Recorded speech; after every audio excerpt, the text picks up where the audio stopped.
우리 이단의 말씀할까요? 기도를 계속하고 기도에 감사함으로 깨어 있으라. 기도를 계속하고 기도에 감사함으로 깨어 있으라. 골로새서 4장 2절 말씀. 골로새서 4장 2절 말씀. 우리 기도하겠습니다. 내 마음속에 계시는 성령 하나님, 내 마음속에 계시는 성령 하나님, 잠깐 기도하는 인생이 아니라 계속해서 꾸준하게 기도하는 인생 되게 하옵소서.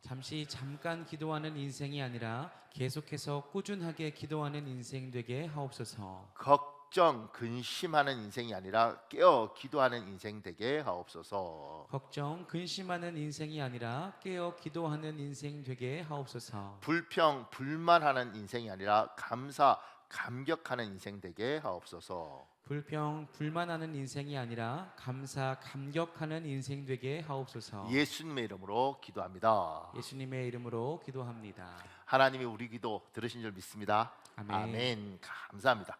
오늘 말씀을 이렇게 시작했습니다. 창세기 12장부터 50장까지 4명의 인물이 중심입니다. 아브라함, 이삭, 야곱, 요셉입니다. 아브라함은 이삭을 낳고, 이삭은 야곱을 낳고, 야곱은 요셉을 낳습니다. 이삭은 리브가와 결혼하여 쌍둥이를 낳습니다. 에서와 야곱입니다. 오늘은 이삭이 쌍둥이 아들 에서와 야곱을 통해서 우리에게 말씀하시는 하나님의 음성을 듣는 시간을 가지겠습니다. 에서와 야곱이란 유명한 사람들이 나오는 거예요. 그 밑에요 22절, 그 아들들이 그의 태 속에서 서로 싸우는지라. 그 밑에요 같은 아버지 같은 어머니에게서 한날 한시에 태어난 쌍둥이라도 잘 지내는 것은 어렵습니다. 우리 창세기 25장 26절에 있습니다. 여러분 읽어볼래요? 시작. 후에 나오는 손으로 에서의 발꿈치를 잡았으므로 그 이름을 야곱이라 하였으며 리브가가 그들을 낳을 때에 이삭이 60세였더라. 비교와 경쟁 그리고 질투는 한날 한시에 태어난 쌍둥이라도 원수로 만들 수 있습니다. 이것을 방지하려면 내 말투를 살펴볼 필요가 있습니다. 그리고 비교를 조장하고 경쟁을 부추기고 질투를 유발하는 말투는 반드시 교정하셔야 합니다.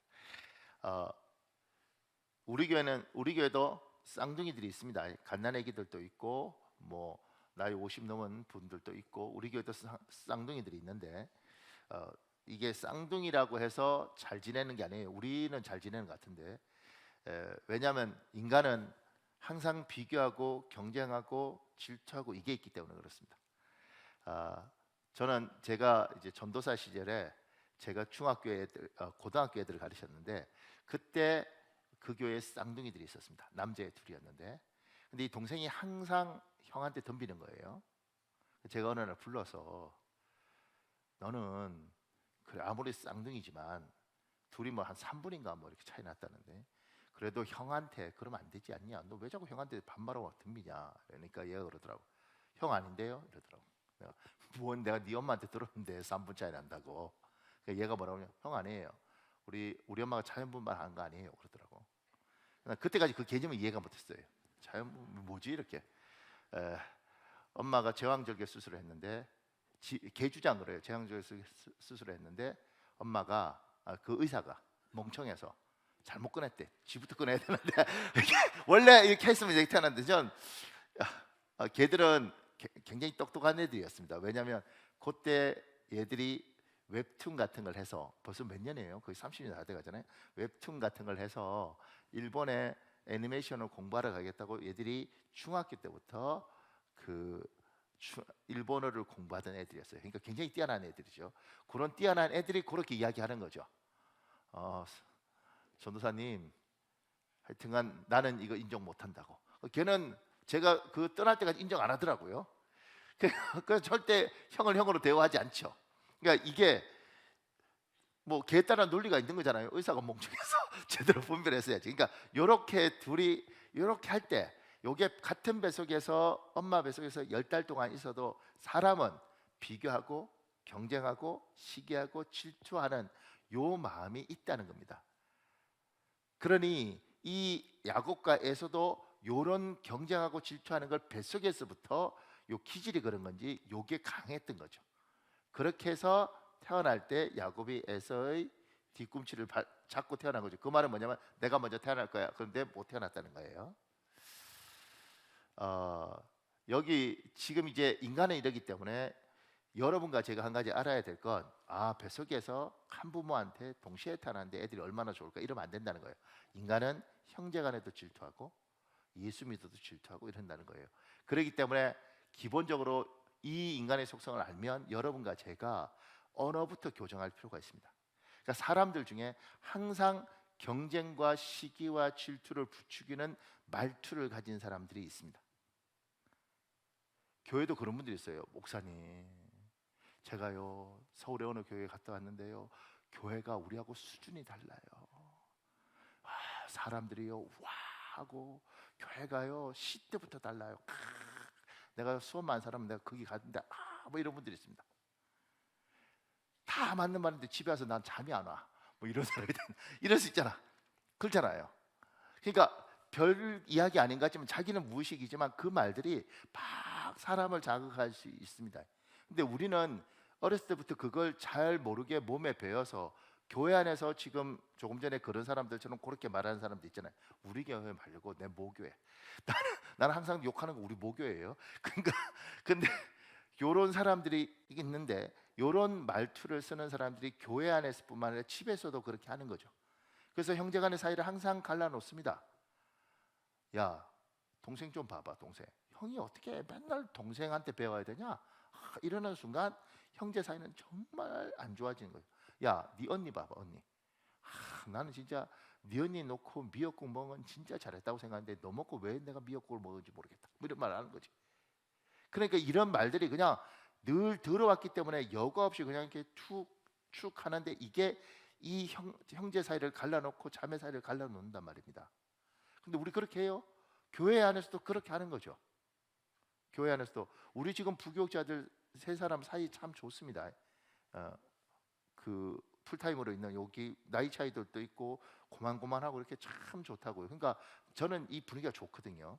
근데 이 좋은 분위기를 여러분이, 목사님 한번 골탕 먹어보세요. 그리고 가서 오늘 1부 때 우리 김원태 목사님이 찬양 인도했는데, 그러면 이제 1부, 2부, 3부 다르지 않았습니까? 2부는 이제 성가대 가지만, 근데 요 1부 때 이렇게 할 때 만약에 2부는 우리 뭐 김도호 목사님이, 3부는 우리 김원태 그 임지명 이제 강도사님이 이렇게 할 때, 누군가가 저한테 와서 목사님 이렇게 왔다 갔다 하니까 정신 하나도 없고, 제가 볼 때는 김원태 목사님 제일 목소리도 좋고 사람도 멋있는데 그분으로 쭉 했으면 좋겠습니다. 전 2부에 뭐 목사님 쓰고 3부에 강도사님 정신 하나 없어요. 그냥 일반적으로 통일하고 이분이 저는 제일 좋다고 생각합니다. 이렇게 말을 하는 순간 이 셋이서 잘 지내더라고요. 나 몰래 지그들끼리 치킨도 시켜 먹고 아주 행복하게 잘 지내는데 갈라쓰는 겁니다. 그러니까 별거 아닌데 말을, 그러니까 사람과 사람 사이를 이간질하는 말을 나도 모르게 쭉 뱉는 거죠. 이렇게. 근데 교인들 중에서도 그런 사람이 있고, 그리고 집에서도 그런 부모가 있고, 그 다음에 가족들 중에서도 그런 형제가 있습니다. 그러니까 이렇게 만들어요. 굉장히 아프게 만들어요. 왜냐하면 우리가 그런 속성을 가지고 있기 때문에 이걸 자꾸 자극하면 일어나는 겁니다. 여러분 말투 점검해 볼 필요가 있습니다. 이렇게 같은 말도요, 이거는 하나님의 은혜를 받아도 이건 훈련이 필요합니다. 하나님께서 그러지 마라 그러면 깨닫고 말을 교정해야 되는데 우리는 그게 잘 안 돼요. 그러니까 여러분의 언어 말투를 점검해라. 나도 모르게. 저는 어렸을 때 늘 외국에 가고 싶었습니다. 왜 그런지 아세요? 제가 나중에 분석했어요. 내가 왜 외국을 자꾸 이렇게 가고 싶어 했을까? 공부하러 가고 싶고 막 이렇게. 근데 어렸을 때 항상 선생님들 또는 뭐 외부에서 무슨 강사, 방송 이런 데 분들 오면 항상 그래요. 선진국을 보세요. 선진국을. 선진국은 다르다. 이런 이야기를 저는 어릴 때부터 너무너무 많이 들었습니다. 야, 우리나라 대마잖아요. 저 도로에서 법을 몰라요. 법을. 미국 같은 나라는, 선진국은 데모하다가 도로에 딱 벌을 오는 순간 총으로 확 쏴 죽여버립니다. 왜냐하면 법을 지키는 거예요. 법을. 이렇게 해서 나는 그런 줄 알았어요. 그게 더 난리야, 우리보다. 그러니까 아무것도 모르는 사람들이 뭐 얼마나 아는지 모르겠지만, 아니면 제가 본 게 작아서 그런지 모르지만 그런 식으로 하는 거예요. 그래서 제가 나중에 제가 30 넘어서 이제 외국을 가기 시작하면서, 이제 저희 어렸을 때 못 갔잖아요. 근데 이제 그리스 가서 가장 놀랬던 게 뭐냐면, 도로 아예 들이 누워 있더구만. 데모한다고 총으로 안 쏘더구만. 그럼 지금까지 내가 뭘 들었지? 선진국은 말입니다. 아니 미국은 죄송합니다. 하여튼 막 진짜 뭐 멍멍이 판이라고요. 학교 중퇴한 애들 정말 많습니다. 그래서 우리나라도 지금 그 교육 받아와서 애들이 이 모양 이 꼴까지 된 거예요. 민주적이 된 게 아니고 완전히 망해버린 거죠. 학교가 얼마나 고통스러운지 몰라요. 질 수 없잖아요. 근데 우리는 미국 시스템을 가져왔다고요? 그런데 왜냐하면 선진국인 건데 거기에 문맹률 정말 높습니다. 자퇴하는 아이들 정말 많습니다. 학교가 기능을 제대로 발휘 못해요. 사립은 다르죠. 사립은 돈 많이 주고 이러니까. 공립은 제가 보면 몰라요. 제가 본 데가 그것밖에 없어서 그런데 LA 공립 같은 경우는 거의 제가 생각할 때는 거의 망한 것 같아요. 우리는 그걸 받아왔단 말입니다. 그러니까 그런데 선진국에서는 이랬을 때 저는 그게 막 짓눌려 있었던 것 같아요. 근데 이런 식의 말투가 이런 것들이 예수 믿는 여러분 안에도 이걸 집에서 하고 이걸 교회에서 하고 이걸 친구들 만나서 한다는 거죠. 잊지 마십시오. 쌍둥이들도 질투하고 경쟁하고 시기합니다.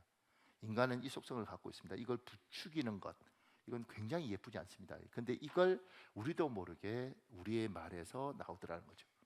내가 말하는 걸 한번 잘 보라 이거예요. 내가 말하는 이 언어를 한번 살펴보라는 겁니다. 그 밑에요. 2번에요. 같은 아버지와 같은 어머니에게서 한날 한시에 태어난 쌍둥이라도 사람은 동일하지 않습니다. 심지어 일란성 쌍둥이라도 내면에 완전히 반대인 경우가 많습니다. 창세기 25장 25절에 있습니다. 여러분 읽어볼래요? 시작. 먼저 나온 자는 붉고 전신이 펄옥 같아서 이름을 에서라 하였고 창세기 27장 11절도 있습니다. 여러분 읽어볼래요? 시작. 야곱이 그 어머니 리브가에서 이르되 내 형 에서는 털이 많은 사람이요 나는 매끈한 사람인지. 같은 부모에게 태어났는데 하나는 털이 많고 하나는 매끈해요. 같은 부모에 태어나도 누구는 키가 크고 누구는 키가 작아요. 같은 부모한테 태어나도 누구는 말이 많고 누구는 말이 적어요. 그 밑에요. 여기서 우리가 깨달아야 할 영적 진리가 있습니다. 첫째, 교회에서 갈등이 있는 것은 당연합니다. 교회는 하나님이 자녀 삼은 사람들의 모임입니다. 예수 안의 영적 가족입니다. 한날 한시에 태어난 쌍둥이라도 잘 지내기 어려운데 전국에서 각자 개성이 다른 사람들이 모인 교회에서 갈등이 있는 것은 당연합니다. 오히려 없는 것이 이상한 일입니다. 교회 안에 갈등 당연하다는 겁니다. 없는 게 이상한 거예요. 있는 게 정상입니다. 달라요. 경쟁도 있고 시기도 있고. 둘째, 교회의 수준, 교회의 성숙 정도입니다. 교회에서 갈등이 없는 것이 그 교회의 수준이 아닙니다. 발생한 갈등을 잘 봉합하는 것이 그 교회의 수준입니다. 교회 구성원끼리 부딪히고 충돌한 것은 당연한 일입니다. 이것을 유연하게 조율하여 충돌을 완화하는 것이 그 교회의 성숙 정도입니다. 없는 거 말이 안 돼요. 있는 게 당연한데 어떻게 잘 작은 싸움을 크게 안 만드냐는 거예요. 셋째, 교회 수준과 성숙 정도는 새신자의 몫이 아니라 교회 중직의 몫입니다. 영적으로 성숙한 사람들의 역할입니다. 그 밑에 에베소서 4장 2절에 3절에 있습니다. 여러분 읽어볼래요? 시작. 모든 겸손과 온유로 하고 오래 참음으로 사랑 가운데서 서로 용납하고 평안에 매는 줄로 성령이 하나 되게 하신 것을 힘써 지키라. 우리 교회 평화롭게 잘 왔는데 교회 안에 새로운 성도들이 오면 그 성도들은 믿음이 연약한 성도들이 오면 그 성도들 때문에 교회는 반드시 분란이 생길 수 있습니다. 왜냐하면 생각이 다르고 시기도 있고 질투도 있고 그랬을 때 교회 안에 이 분란을 잠재우는 건 중직들, 어른들이 지혜롭게 할 때 교회가 성숙한 겁니다. 그러니까 내가 중직이라고 생각하면 지금 이런 말들을 하면 이게 경쟁을 부추기고 이게 서로를 차별나게 하고 이럴까 이런 생각들을 하고 내가 이런 식으로 표현하거나 이렇게 말을 하면 이게 교회에 어떻게 될까 이 생각을 해야 되는 거죠. 이게 성숙한 거예요. 그래서 그 밑에 이런 글이 있어요. 목사님. 예전에 서울에서 교회를 개척할 때 지하에서 시작했다. 지하에서 개척해 보니 빌딩 2층이나 3층에만 교회가 있어도 너무 부러웠다. 그때 교회의 지상 목표는 지상으로 가는 것이었다. 지하에서 개척하고 1년 있다가 지상으로 갔다. 지상으로 이사한 후 놀라운 일이 벌어졌다. 교회가 지하파, 지상파로 나뉘었다. 지하를 아니? 지하 때 아무것도 안 했던 사람이 지하 얘기를 하는 것이었다. 지하 때 열심히 섬긴 사람은 아무 말도 안 하는데 아무것도 안 했던 사람이 새로운 분에게 지금은 좋은 때 왔다 하는 것이었다. 정말 가관이었다.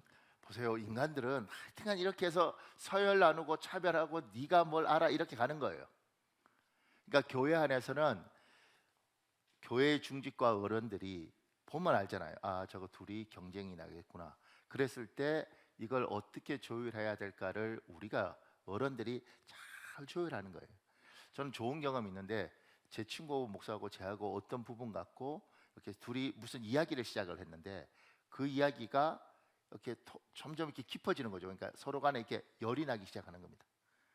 그거 그냥 그래? 그리고 놔두면 이게 지금 어디로 갈지 몰라요. 제가 젊었을 때 혈기왕성하니까 그때 저희 선배가 옆에 있는데 갑자기 야 그게 뭐 중요해 밥 먹어! 이러고 끝나더라고 그냥. 왜냐하면 그냥 놔뒀으면 이게 굉장히 심해질 수 있는데 그게 뭐 중요해 친구끼리 밥이나 먹어! 이렇게 하니까 아무 일도 아닌 게 되더라고. 끝까지 파디끼는 것. 그래서 제가 아는 어떤 여자분은 아들이 둘인데 이게 둘째하고 큰 거하고 사이가 안 좋은 거예요. 그럼 엄마가 어떻게든 이렇게 조율을 해야 되잖아. 근데 그 엄마가 둘이 하도 다투니까 몽둥이를 하나씩 줬대. 그래서 둘이 몽둥이로 치고받고 싸우는 거예요. 엄마가 싸워 이렇게 했다는 거 대놓고. 그래서 둘이 싸웠는데 둘째가 형 팔을 부러뜨렸다네. 이게 진짜예요, 실화예요. 그래서 팔을 내가 그 이야기를 들으면서 뭐 이런 분이 다 있나. 그리고 아니 부모가 싸움 말려도 그러니까 이분도 이제 상처가 많은 분이죠. 그러니까 뭐냐면 끝까지 한번 가봐 이랬다는 거야. 끝까지 가봐 그래서 진짜 끝까지 간 거죠. 고마워요. 여러분은 1부 때는 웃더구만 2부 때는 정의들이 많아서 그래서 그러니까 제가 이제 그거 보면서 아하 아이들이 문제가 아니고 부모가 문제인 거지. 엄마 아빠가 문제인 거지. 왜냐하면 그걸 그런 식으로 가면 난리가 나는 겁니다. 조금 전에 제가 제 친구가 무슨 토론을 할 때도 제 선배가 그래 끝까지 가봐 끝까지 야 누가 이긴 거야 이렇게 하면 근데 야 친구끼리 그게 뭐 중요해 밥 먹어 봐 내가 밥 살게 밥 먹을 때 자꾸 그런 쓸데없는 이야기 하지만 우리끼리 모였을 때는 뭐 이렇게 갈 때 그게 별거 아닌데 나중에 보니까 아하 형들이 선배들이 지혜롭지 못하면 사고 나는 거구나. 교회 안에도 그런 거 있잖아요. 이거 누가 잘못했어? 목사님 끝까지 파디껴서 원인을 찾아야 됩니다. 그래서 누가 하나 죽일 사람 만드는 사람도 있잖아요. 집사님 목사님 공법이 물같이 정의가 수같이 끝까지 언놈이 죽일 놈 이렇게 가는 사람도 있잖아요. 아니 그래 내가 그러지 여기가 무슨 재판정이야 뭐야. 예수 믿는 사람들이 다 힘들게 믿는데. 그러니까 교회 안에서 교회는 시기도 있고 질투도 있고 경쟁심도 있습니다. 게다가 각자 엄청 다른 세상에 살다가 하나님이 자녀 삼아서 한 교회에 모여 있는 거죠. 그리고 하나님이 주신 은혜가 있고 하나님 주실 일이 있는데 요걸 갈등과 이런 게 부추겨지면 이게 다 깨지는 거예요. 그래서 지금 교회 떠난 성도들이 많은 거예요. 교회를 떠나면 반드시 영적으로는 죽어가게 돼 있습니다. 그래서 집에서 유튜브 보고 있고 뭐 이렇게 하는데 아니 유튜브 보고 이렇게 해갖고 뭘 어떻게 예배가 제대로 되겠어요? 그러니까 하나님 안에서 처음엔 그게 편하지만 나중에는 점점 식어가는 거예요. 근데 하나님은 이렇게 모아두신 거라고요. 모아두셔서 서로 이야기하고 교제하고 불편해도 이걸 통해서 서로 성숙시키고 이렇게 할 생각들이 있단 말입니다. 근데 이걸 깨버리는 거죠. 그런 말투와 그게 사단이 그렇게 쓰는 거라고 우리는 믿어요. 그랬을 때 교회의 어른들이 저 사람이 여기 와서 살아야 되는데 지금 이런 사람들이 살기 위해서 내가 어떻게 해야지 이 교회를. 그래서 교회의 중직은 교회로 해서 자기를 희생하는 겁니다. 교회로 해서 자기가 양보하는 겁니다. 쉽지 않죠. 쉽지 않아요. 근데 하나님을 위해서 그 양보를 하는 겁니다. 그래서 교회에 정착하고 뿌리를 내리고 그 사람들을 통해서 서로 간에 도움을 주고 도움을 받으면서 사는 거죠. 이게 지금 한국 교회에 한 300만 400만 교회 떠나서 유리방황하고 있습니다. 그건 교회 안에서 이렇게 조금 전처럼 니들이 지하를 알아? 뭐 이렇게 해갖고 다 쫓아버리는 거지. 텃세 부리고.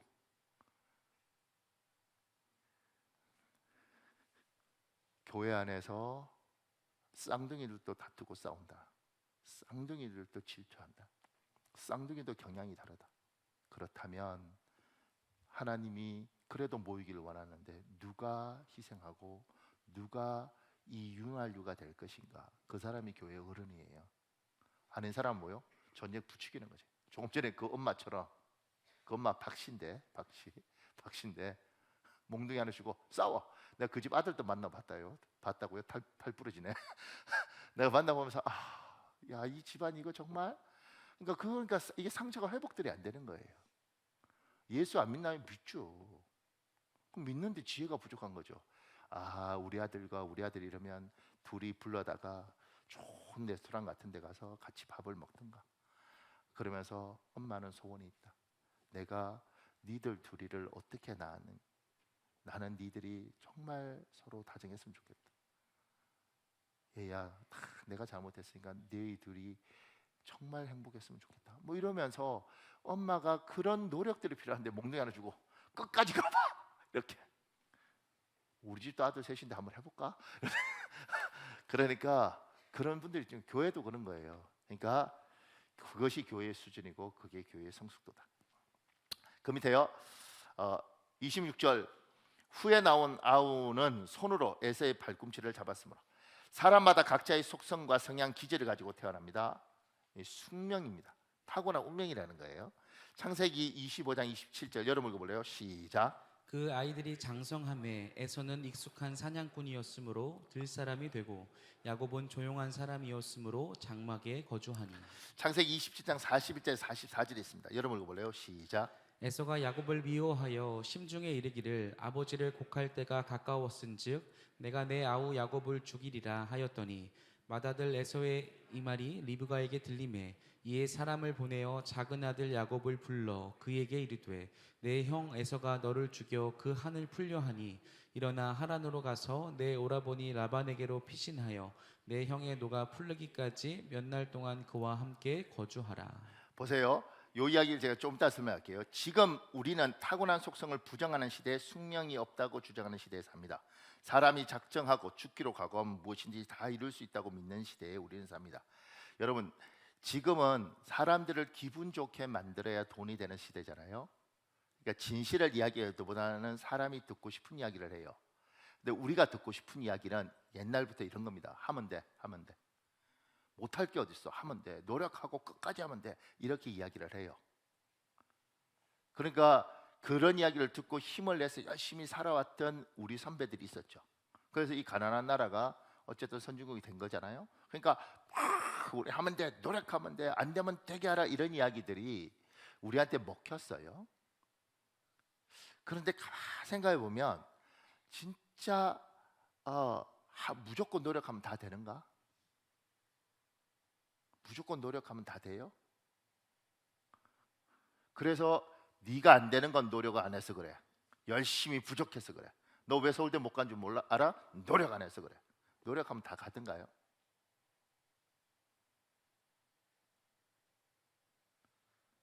조금만 더요. 그 밑에요.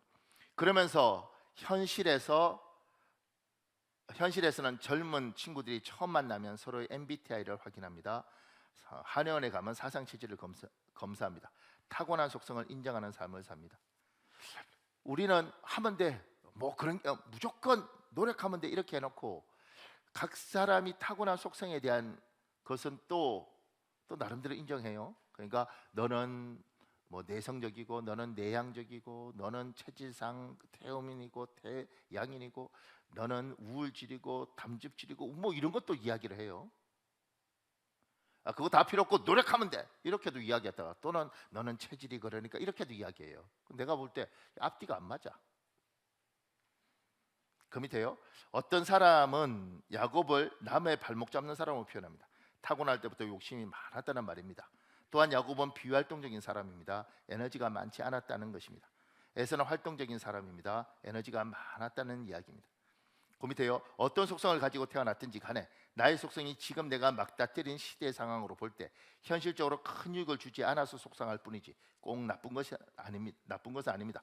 환경이 바뀌고 시대가 변하면 부끄럽게 보였던 나의 속성이 오히려 자랑거리가 되기도 합니다. 어떤 사람은 너무 많은 세월이 흐르고 나서 자신이 타고난 속성이 고귀한 줄 깨닫기도 합니다. 조금만 더요. 예수님을 주인으로 섬기는 우리는 타고난 속성을 거부하지 않습니다. 무시하거나 원망하지 않습니다. 하나님이 태어날 때 주신 선물로 알고 감사함으로 받습니다. 내 속성을 잘 사용할 때와 장소와 사람을 찾습니다. 지금 여러분과 저는 머릿속에 이미 야곱은 좋은 사람, 뭐 독해도 나중에 하나님 사람 됐으니까 에서는 나쁜 놈 이렇게 생각해요. 그런데 나쁜 놈 좋은 놈이 있는 게 아니고 타고난 체질과 기질과 스타일이 있는 겁니다. 야곱은 조용한 사람이에요. 내성적인 사람이란 이야기인지 아니면 에너지가 좀 부족하기 때문에 집 쪽에 가만히 있는 사람인지 하여튼간 이런 성향의 사람이에요. 에서는 들나귀 같은 사람이에요. 에너지가 넘치는 사람입니다. 게다가 지금 동생이 자기를 속였잖아요. 그러니까 내가 동생을 죽이려고 작정하는 겁니다. 근데 오죽했으면 그 부모들이 750km 떨어진 그 당시에 외삼촌한테 피신을 시키겠어요. 피신시키면서 몇 날이라고 이야기하지만 이 사람은 한번 도끼 품으면 몇 날이 아니라 몇 달이 가는 사람인 거죠.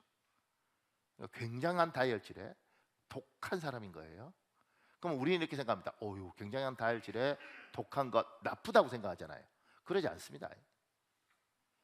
왜냐하면 다혈질도 필요하고 독한 것도 필요한 거죠. 이 땅 살아갈 때 누군가는 물러 터져서 한심한 사람도 있고, 누군가는 에너지가 없어서 확 이런 것도 없는데, 그러니까 다혈질은 다혈질대로 상황이 맞으면 좋은 것이고, 그리고 때로는 조용한 사람은 상황이 맞으면 조용한 게 좋은 겁니다. 그러니까 나는 이렇게 타고난, 왜 하나님 우리 부모는 나를 이렇게 태어나게 했고 왜 하나님은 나를 이렇게 태어나게 했고, 이렇게 우리 예수 믿는 사람 받아들이지 않고 하나님이 나에게 주신 것에 대해서 감사하는 겁니다.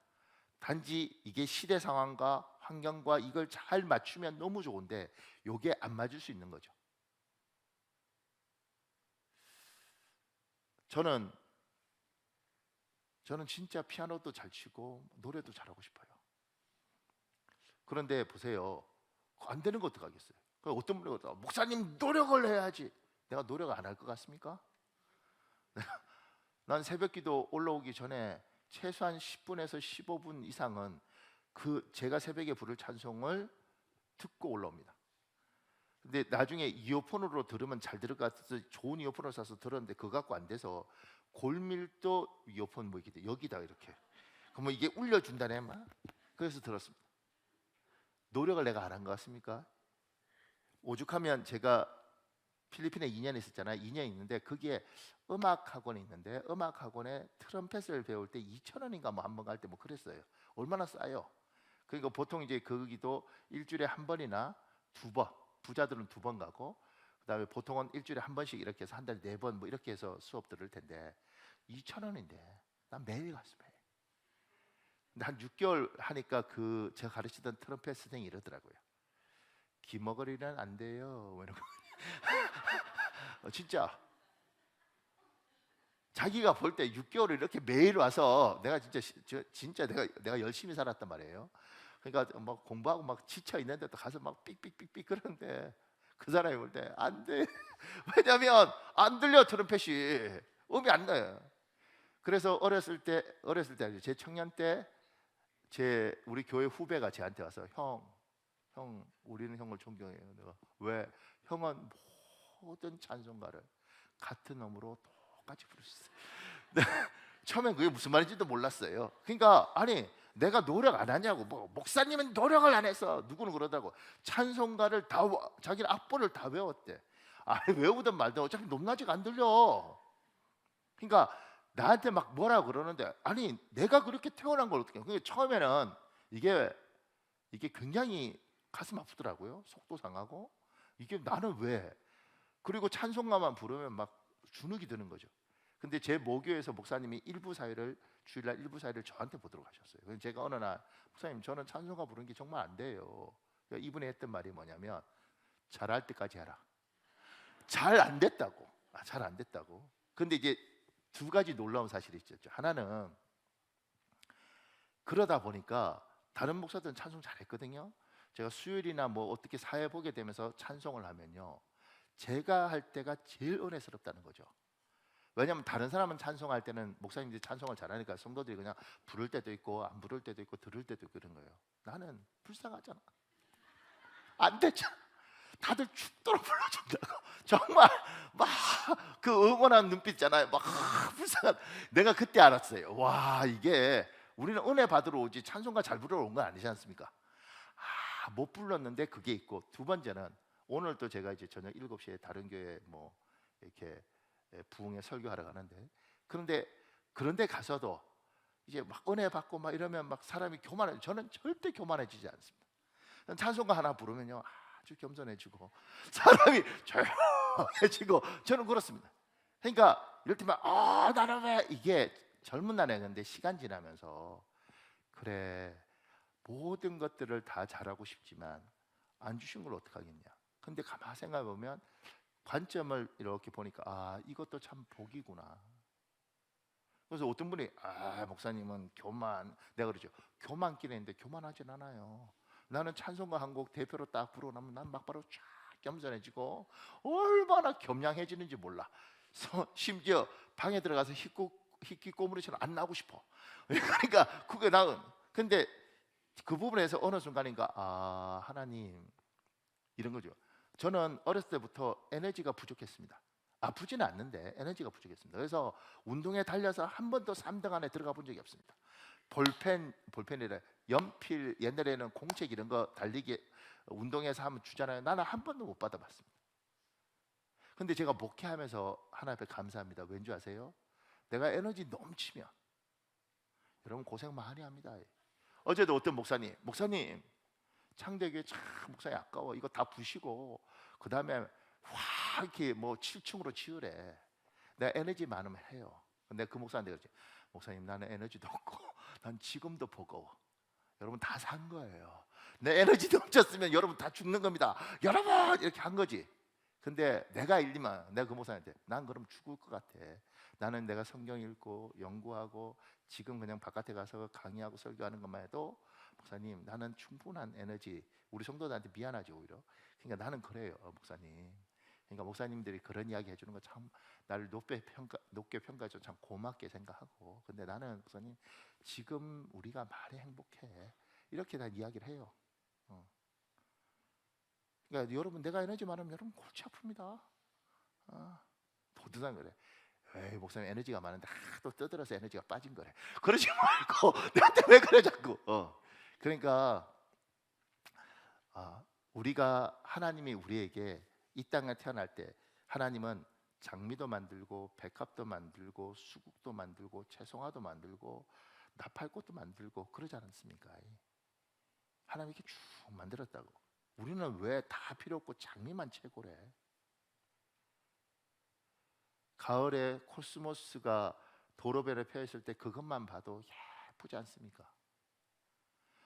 내가 코스모스로 태어났다고 해서 장미한테 내가 뭐 늘 고개 숙일 이유가 뭐냐고. 나는 내대로 예쁜데. 사자도 있고 호랑이도 있고 토끼도 있고 노루도 있고 여우도 있고 뭐 이런 거 아니겠습니까? 동물원에 사자만 있으면 뭐하러 동물원 가겠습니까? 그러니까 내가 토끼로 태어났다고 해서 내가 이빨과 뭐 발톱이 없다고 해서 내가 불행한가? 나름대로 토끼가 가진 예쁜 것도 있지 않습니까? 토끼를 키우겠습니까? 아파트에서. 아니면 사자를 키우겠습니까? 그러니까 하나님이 여러분과 나에게 이삭으로 에서로 태어났든 야곱으로 태어났든 하나님이 여러분을 태어나게 한 여러분에 대해서 하면 된다.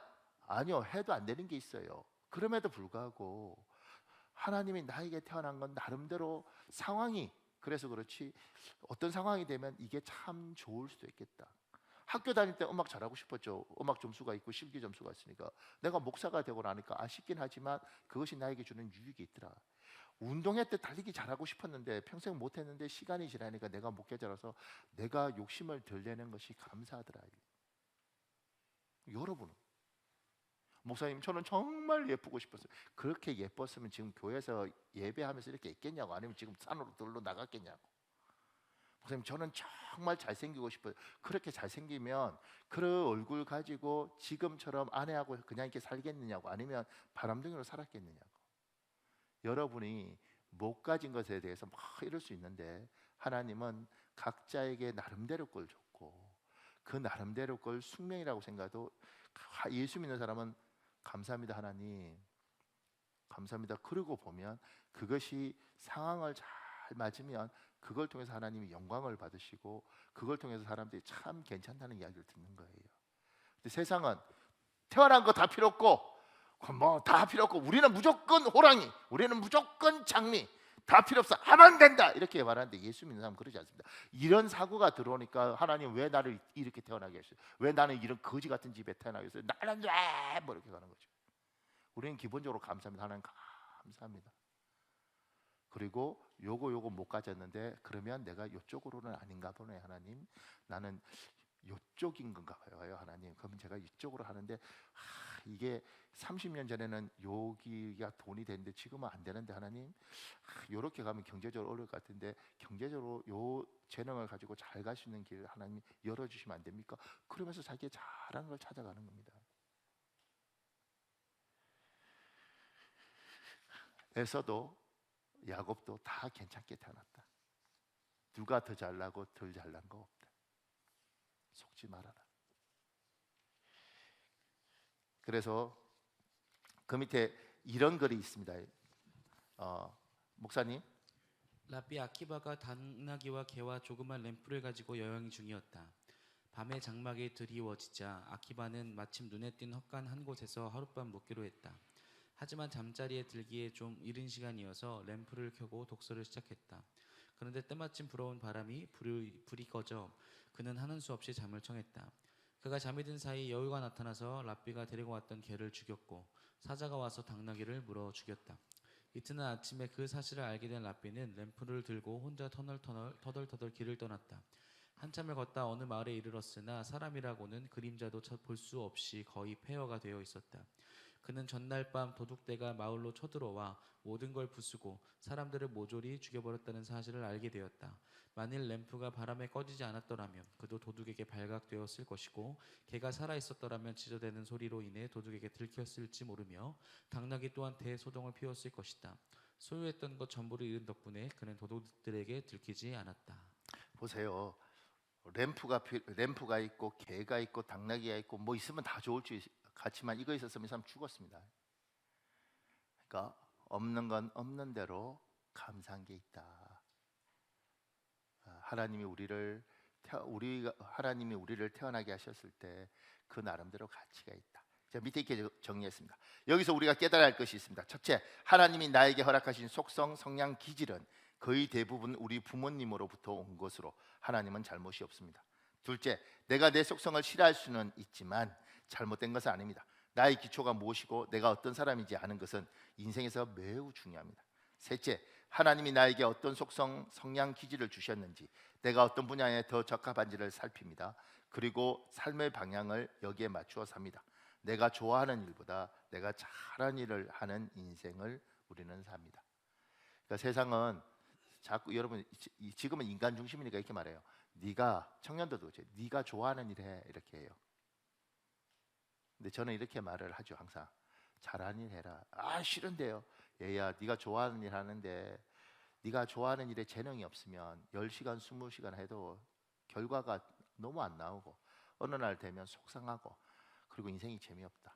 근데 네가 싫어하는데도 하면 너무너무 잘 되는 일이 있지 않냐.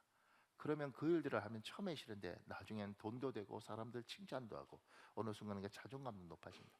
그러니까 네가 좋아하는 일보다 네가 잘하는 일이야. 제가 이렇게 이야기한다고요. 근데 고생을 많이 하면 그게 들려요. 근데 고생을 하지 않으면 그게 안 들려요. 자기 좋아하는 일을 하면 되는 줄 알아. 그래서 지금은 그래도 우리는 괜찮죠. 이게 제 있던 교회 같은 경우에도 아니 음악적 자질이 없는데 죽었다 깨도 성가대를 하겠대. 그런 분들이 있습니다. 악보도 못 보죠. 높낮이도 다르죠. 이분의 엘토 가면 이분의 엘토 가면 소프라노가 엘토 돼버리고 엘토 되는 것도 아니지. 자기가 엘토가 뭔지도 모르니까 하여튼 이분이 가면 하여튼 그게 이상하게 돼. 뭐 하여튼간 그런 분들 있지 않습니까? 근데 자기는 죽었다 깨도 성가돼야겠다는 사람들 있고 또 인상이 우리가 뭐 다 은혜가 있죠. 근데 인상이 좀 험한 분들 있지 않습니까? 근데 그런 험한 분 중에 교회에 전도지 돌리러 다니고 뭐 교회 주보 나눠주고 이렇게 하면 아니 마음은 있지. 근데 사람들이 불편한 경우 있잖아요. 근데 때로는 나는 싫은데 옛날에 우리 그 문 권사님이란 분이 있었는데 그분은 정말 주방에 들어가기 싫은데 요리 음식점을 굉장히 크게 했어요. 중국에서 뷔페 같은 걸. 근데 이분은 혼자 100명분 음식을 합니다. 그러니까 이분은 주방에 들어가는 게 너무너무 싫은데 주방만 들어가면 모든 교인들이 존경하는 거죠. 이분의 소원은 뭐? 안내. 근데 팔뚝도 굵으셔. 그러니까 자기가 하고 싶은 일을 사람 하고 싶죠. 근데 자기가 하고 싶은 일을 하는 것보다 내가 잘한 일을 하면 시간이 지나면 많은 사람이 사랑하고 존경하더라. 근데 인간은 참 희한한 게 자기가 잘한 일을 이상하게 우습게 보고 자기가 하고 싶은 일을 하려고 하는데 그게 그래도 받쳐주면 좋을 텐데 재능도 부족하고 맞지도 않는데 그게 평생을 투자해도 하면 된다, 할 수 있다, 해보자 이렇게 하니까 고생한 것만큼 고생하니까 전보다는 괜찮아지지만 타고난 재질이 부족하면 안 되더라. 나는요 지금 그때 트럼펫 샀어요. 그게 필리핀은 워낙 가난하니까 중국이 어디에서 뭐 공수해서 와서 내고 샀다고. 차라리 그 돈 갖고 꼬리곰탕이나 삶아 먹었으면 몸이라도 건강했을 텐데 쓸데없이 단 거지. 쓸데없이. 자, 그 밑에요 23절 이족속이 저족속보다 강하겠고 큰 자가 어린 자를 섬기리라. 어떤 속성, 어떤 기질, 어떤 성향을 가지고 태어났느냐보다 더 중요한 것은 인생에서 하나님을 만났느냐입니다. 여러분 속으면 안 되는 게 어떤 속성을 가지고 태어난 거 뭐 부럽죠. 안기력 좋고 이러면 이목구비 오똑오똑하면 좋죠. 근데 우리에게 정말 중요한 건 그런 것보다 더 중요한 건 야곱으로 태어났든 에서로 태어났든 하나님을 만났느냐 못 만났느냐입니다. 그 밑에요 야곱은 형 에서와 갈등 가운데 생존을 위하여 부엘세바에서 하란까지 먼 여행길에 오릅니다. 지금으로부터 대략 4,000년 전 일입니다. 여행길은 720km 정도입니다.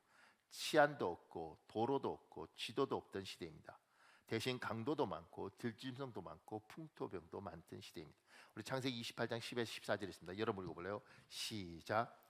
야곱이 브엘세바에서 떠나 하란으로 향하여 가더니 한 곳에 이르러는 해가 진지라. 거기서 유숙하려고 그곳에 한 돌을 가져다가 베개로 삼고 거기 누워 잤더니 꿈에 본즉 사닥다리가 땅 위에 서 있는데 그 꼭대기가 하늘에 닿았고 또 본즉 하나님의 사자들이 그 위에서 오르락 내리락 하고 또 본즉 여호와께서 그 위에 서서 이르시되 나는 여호와니 너의 조부 아브라함의 하나님이요 이삭의 하나님이라. 내가 누워 있는 땅을 내가 너와 내 자손에게 주리니 내 자손이 땅의 특결같이 되어 내가 서쪽과 동쪽과 북쪽과 남쪽으로 퍼져나갈지며 땅의 모든 족속이 너와 내 자손으로 말미암아 복을 받으리라.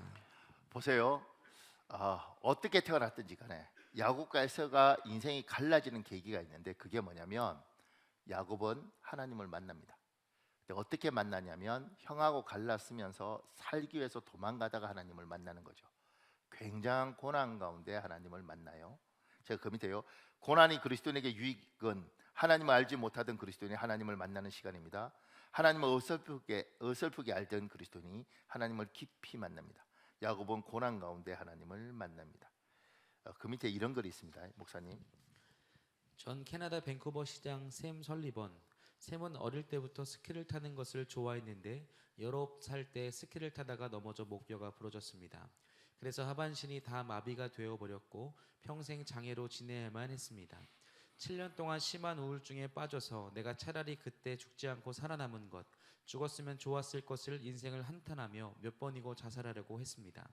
가까웠던 사람들 다 떠나고 여자친구도 떠나고 삭막한 인생 광야에 내던져졌던 것입니다. 그런데 그 병상에서 그 장애의 광야에서 예수님을 만난 것입니다. 예수님을 만나니까 온 우주 만물을 지으신 하나님이 그 마음 가운데 들어오셔서 그의 마음 가운데 놀라운 꿈을 주셨습니다. 절망이 사라져버리고 기쁨이 넘쳐나고 새로운 희망이 솟아났습니다. 그래서 그는 하나님 만난 다음 대학에서 경영학을 전공하고 장애인 인권 관련 협회를 조직해 장애인의 삶의 질을 높이기 위해서 열심히 활동을 하면서 1993년에 밴쿠버 시의원이 되고 2005년에 밴쿠버 시장이 됩니다. 밴쿠버 시장으로 있으면서 밴쿠버시를 완전히 개조해서 장애인들이 어디나 편하게 다닐 수 있도록 버스도 그 턱을 낮춰서 휠체어 타고 바로 버스에 들어갈 수 있게 하고 지하철에서도 바로 지하철 탈 수 있게끔 하였습니다. 그래서 장애인들이 이 지구상에서 가장 편하게 교통수단을 이용할 수 있는 이 도시가 바로 밴쿠버라고 합니다. 2010년 동계 패럴림픽에서는 홍보대사로 활동하면서 또 본인이 직접 장애인들을 위한 여러 가지 기계들을 만들고 보조 기구를 만들었습니다. 장애인을 위한 요트도 개발해서 장애인들이 타는 요트, 자기가 만든 그 요트를 타고 또 다니고 또 산악역 산에 올라다니는 자전거도 만들었습니다. 현재는 샘 설리반 장애재단을 만들어 가지고 그 장애인들을 위해서 아주 헌신적인 노력을 기울이고 있는 것입니다. 이 광야길에서 그는 장애라고 하는 광야 속에서 예수님을 만났습니다. 예수를 만나고 거룩한 꿈을 만난 것입니다. 거룩한 꿈을 가지니까 그 삶에 놀라운 축복이 다가온 것입니다. 더 이상 장애가 그를 붙들지 못했던 것입니다. 이 사람은 하반신 완전 마비인데 옆에 사람들이 도와줘서 이제 밴쿠버에 눈 덮인 산이 있는가 봐요. 근데 눈 덮인 산을 같이 등산을 하더라고요. 이제 이 사람 못 걸어요. 옆에서 다 이렇게 메고 이렇게 막 이렇게 올라가더라고요. 그러면서 이제 장애인들한테 희망을 주는 거죠. 근데 이 사람은 이 고난 전에는 하나님을 몰랐다 그래요. 근데 이 고난 가운데, 그 고통 가운데 하나님을 만나고 인생이 이제 바뀐 거죠. 이렇게.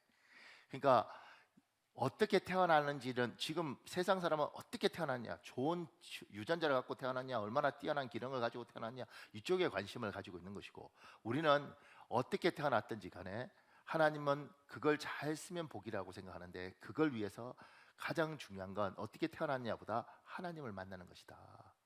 하나님을 만나면 인생이 바뀌는데, 어떻게 보면 태어난 걸 보면 에서가 세상적으로 훨씬 힘도 좋고 능력도 좋은 게 태어났지만 에서는 하나님을 못 만났고, 야곱은 약하게 태어났지만 야곱은 하나님을 만났습니다. 인생이 바뀐 거예요.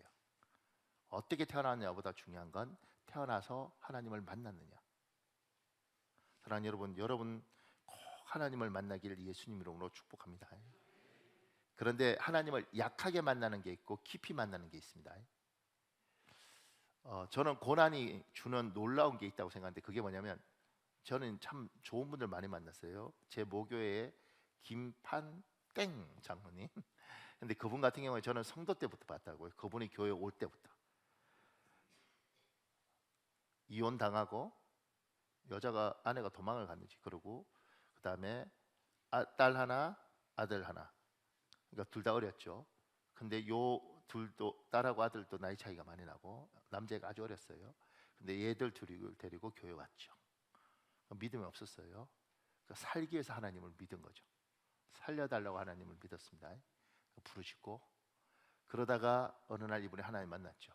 그리고 이제 저한테 하셨던 말씀, 목사님, 십자가에서 피 흘리는 예수 그리스도를 좀 봤어요. 이렇게 하나님 보여주신 거죠.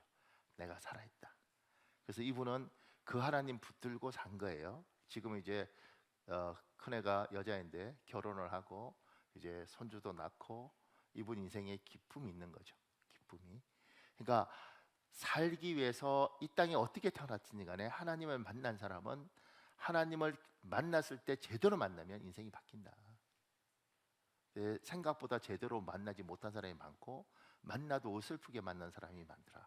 제대로 만나는 것. 근데 제대로 만나기 위해서는 항상 고통 속에서만 제대로 부르시더라는 거죠. 사람은 살려달라고 막 할 때, 정말 죽을 것 같을 때 간절히 하시더라는 거죠. 그전에는 사람들이 하나님 잘 못 만나요. 어설프게 알더라고. 제가 지금 요새 참 감사한 건, 성도들이 올해 들어서 계속 기도하면서 제가 오후에 보니까 이제 뭐 퇴근하고 집에 가기 전에 교회 왔다 갔다 하면서 교회 들려서 짧게라도 기도하고 가고 이런 분들이 있더라고요. 많아요. 생각보다 교회 기도하는 사람 많은데 제가 참 고맙습니다. 근데 그렇게 간절하게 하나님 앞에 매달리는 거죠. 그러면서 어떻게 해야 되냐면 제대로 깊이 만나라. 야곱은 이렇게 살려고 걸어서 730km예요. 그 옛날에 들짐승에 뜯어 죽이든 뭐 아니면 강도 만나서 노예 생활을 하든 뭐 그냥 너무 빤할 수 있는 인생인데, 그게 하면서 얼마나 절박했겠냐고. 그때 베델에서 사닥다리를 오르락내리락한 천사를 보고 하나님을 만나는 겁니다. 그리고 그 그때 제대로 만난 하나님 붙들고 야곱 인생이 바뀌는 거죠. 고난과 고통은 하나님을 깊이 만날 수 있습니다. 여러분, 이 대한민국 어렵다 그러고 지금 뭐 이상한 이야기 많이 들릴 때 이 고통과 고난 가운데 하나님을 깊이 만나시길 예수님 이름으로 축복합니다. 제가 그 밑에 익혀 적었습니다. 고난의 길 속에 있던 야곱은 하나님을 깊이 만난 것과 달리 야곱의 형 에서는 하나님을 깊이 만나지 못합니다. 에서에게 하나님은 막연한 분입니다. 어렸을 때부터 아버지와 어머니 그리고 할아버지 아브라함에게 들었을 뿐 자신의 하나님이 없습니다. 참고로 야곱의 형 에서는 부자입니다. 거기에 대하여 강력한 군사력을 가진 사람입니다. 그러나 영적으로는 가난뱅이입니다. 하나님과 에서 사이는 아무런 이야기가 없는 사이입니다. 창세기 33장 1절에 보면 에서는 부자입니다. 야곱과 에서가 같은 인생을 태어났고 에서 하나님 몰랐어요. 뭐 그리고 보니까 인생에 큰 고난도 없었던 것 같습니다. 부자도 되었습니다. 야곱 인생 고생 많이 했습니다. 그런데 야곱은 하나님을 만났습니다. 고난이 오면 하나님을 찾아라, 하나님을 만나라. 그러면 인생이 다르다. 목사님 보니까 에서도 뭐 하나님 안 만나도 잘 먹고 잘 사는데요. 그런데 그 뒤가 달라요. 그 뒤에 보면 하나님은 야곱의 인생 마지막 부분을 이렇게 기록하도록 하십니다. 고대 근동의 최고 강대국 이집트 왕 바로가 야곱에게 축복을 받습니다. 우리 창세기 48장 8절에 10절 있습니다. 여러분 읽어볼래요? 시작. 바로가 야곱에게 묻되 내 나이가 얼마냐? 야곱이 바로에게 이르되 내 나그네 길이의 세월이 130년이이다. 내 나이가 얼마 못 되니 우리 조상의 나그네 길에 연조에 미치지 못하나 험악한 세월을 보냈었나이다 하고 야곱이 바로에게 축복하고 그 앞에서 나오니라. 그 밑에 하나님은 야곱의 인생 마지막 부분을 이렇게 기록하십니다. 당시 고대 근동의 최고 강대국 이집트 왕 바로가 야곱에게 축복을 받습니다. 그리고 자식들도 받습니다. 우리 창세기 49장 1절에서 2절에 있습니다. 여러분 읽어볼래요? 시작. 야곱이 그 아들들을 불러 이르되 너희는 모이라. 너희가 후일에 당할 일을 내가 너희에게 이르리라. 너희는 모여라. 야곱의 아들들아 너희 아버지 이스라엘에게 들을지어다. 보세요. 지금 제가 잘못 적었습니다. 야곱의 인생 보세요. 야곱과 에서는 각자의 기질을 가지고 태어났습니다. 이 기질은 문제 없습니다. 이걸 어떻게 쓰느냐의 차이예요. 그런데 이 기질은 문제가 없는데 야곱은 하나님을 만났습니다. 에서는 못 만났습니다. 에서는 부자는 됐습니다. 근데 야곱은 에서하고 다른 게 있었습니다. 하나님을 깊이 만났고 그 하나님 붙들고 삽니다. 그런데 그의 마지막 인생을 보니 그 당시에 이집트는 고대 근동의 최강국, 지금의 미국 같은 나라인데 그런 최강국의 바로가 이 야곱에게 축복 기도를 받아요. 존경받더라는 거죠. 그의 마지막에 자식들 12명이 다 야곱 앞에서 축복 기도를 받아요. 아버지를 흠모했다는 겁니다. 사랑하는 여러분, 하나님을 만난 야곱은 굉장히 고난과 고통 속에서 연단도 받고 훈련도 받지만 하나님을 제대로 만나고 그 베델에서 만나는 하나님을 붙들고 엎치락뒤치락하지만 하나님 붙들고 삽니다. 기도하면서 삽니다.